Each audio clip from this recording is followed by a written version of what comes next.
Drop the gun! Show me your hands!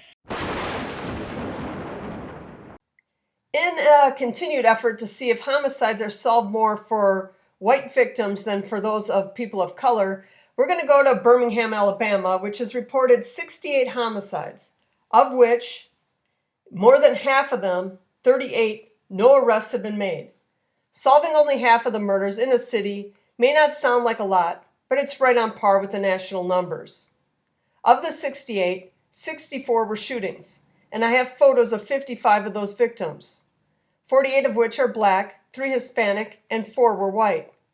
And of the remaining, just going by the names, 4 are likely black and 1 Hispanic, and the other 8 could be any race, likely black or white. So going with the 60 that we know the race of, 52 were black, 4 white, and 4 Hispanic. So 87% of the homicides had black victims and 6% each for the white and Hispanic victims. So putting an X through the ones that had charges filed, we can see that of the 4 white victims, 1 had charges filed, and in the case, that shooter turned himself in.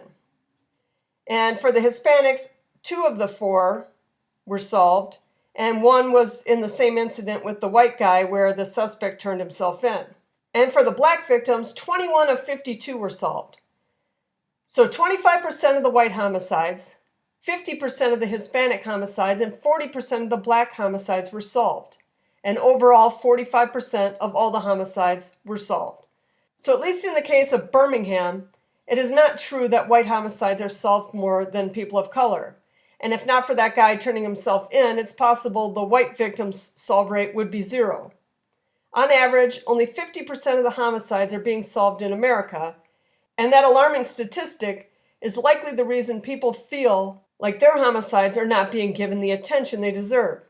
But at least from a statistical standpoint, there are just so many homicides, and that is leading to lower numbers of cases being closed across the board. Hit that like button if you like this type of video and want to see more of these kinds of videos. Let me and the algorithm know that these types of videos are something people are interested in seeing more of. And if you're not already, consider subscribing.